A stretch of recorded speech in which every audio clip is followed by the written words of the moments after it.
Right, good morning.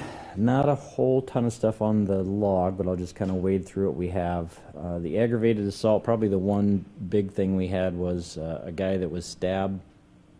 This was early Saturday morning. We had the call about 3:40 a.m. and this was let's see, it was in the 600 block of South 4th Avenue. There's a building there. There was a guy that was inside that had a stab wound to his abdomen and then one to his kind of the back shoulder area. He was taken to the hospital and basically taken into surgery right away, so we don't have a whole lot of information. He wasn't able to provide a lot of details on that. The injury was described as non-life-threatening. Outside of that, we haven't figured out what took place, what happened. There was a few people that were near or in the apartment, but they weren't able to say what happened either. So we're still investigating that. The victim is 41 years old. The other aggravated assaults, we had quite a few people that were threatened with guns, but no serious injuries, and then a couple of other domestics. The assaults were all simple assaults. The burglary was an apartment that was entered. The disorderly conducts, we had a couple of reports and then a trespassing. The embezzlement was a car that was loaned out. The family disputes, really nothing big from those. A lot of reports on those. Forgery was a bad check. The frauds, credit cards, ID thefts, shopliftings, there were some in there as well. Nothing real high dollar. Larcenies, the only thing, I guess, big, so to speak, is dealing with some more stolen guns. So we had two different reports that came in over the weekend. They were almost identical and really kind of odd. But this kind of goes into what we've been asking people to do, is to take their guns, not leave them in unlocked cars.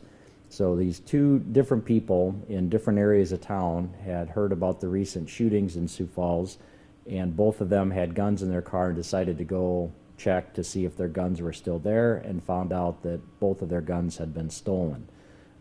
At first when I read the report, I thought it was basically two reports of the same thing, but obviously once I figured out that it was different areas, we had different things. So two people had the exact same idea. They heard gunshots, thought, hey, I'm going to go check on my gun, and found out their gun was stolen.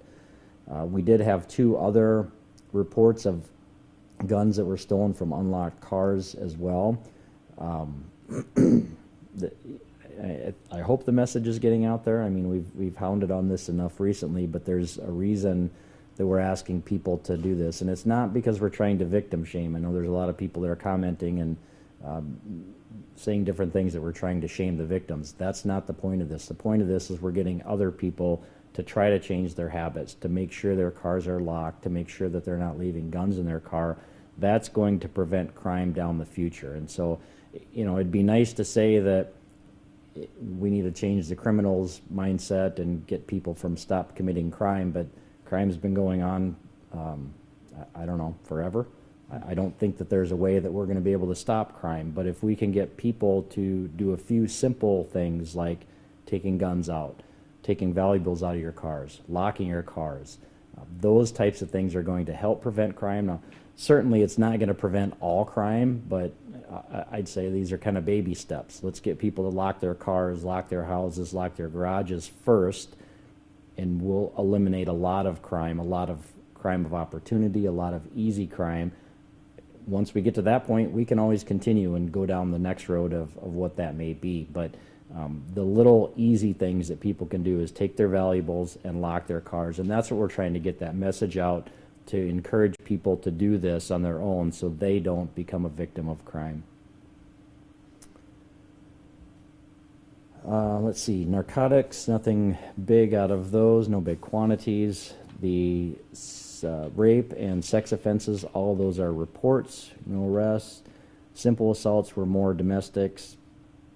Nothing suspicious with the unattended death. The vandalisms, we had kind of a little bit of everything. Some graffiti, some cars that were damaged, apartments that were damaged, but really nothing concentrated and nothing significant. And then I'm just going to kind of recap on the number of accidents we had last Friday. So Friday morning we had I guess as the snow was starting, we didn't have too much of a problem. There was a handful of accidents, but really nothing significant. But the bulk of our accidents started at around noon. So that 12 o'clock hour is when most of them started, and then it continued through about 6 p.m. During that time frame, from 12 p.m. to 6 p.m., we had 69 accidents that were reported. And then after 6 p.m., there was still some more, but the numbers dropped off considerably. That's probably, I'd say, what about what we would normally see. We've talked about this in the past, but during that first major snowfall, there's going to be a lot of accidents. People have to remember to slow down, to give themselves extra room to stop, and it takes a little bit, but then people remember how to drive in the snow, and then our numbers will drop after that. But the morning rush hour, the evening rush hour during the weeks, that's when we would see the bulk of our accidents happen, and that pretty much held true with this one on Friday. And then on the weekend, they dropped off a little bit on Saturday, but Sunday, I would say it's probably closer to normal. Probably a lot of them were still weather-related, the slick roads, especially in the side streets, the residential areas. But it'll take people a little bit to get used to driving in the snow again, and then our accident numbers will drop. That's all I have, unless you guys have anything else. Okay, nothing new on the Gilberto shooting, nothing new on the shooting we had last Friday morning. Still investigating both of those, so no charges, no arrests. Okay, thanks.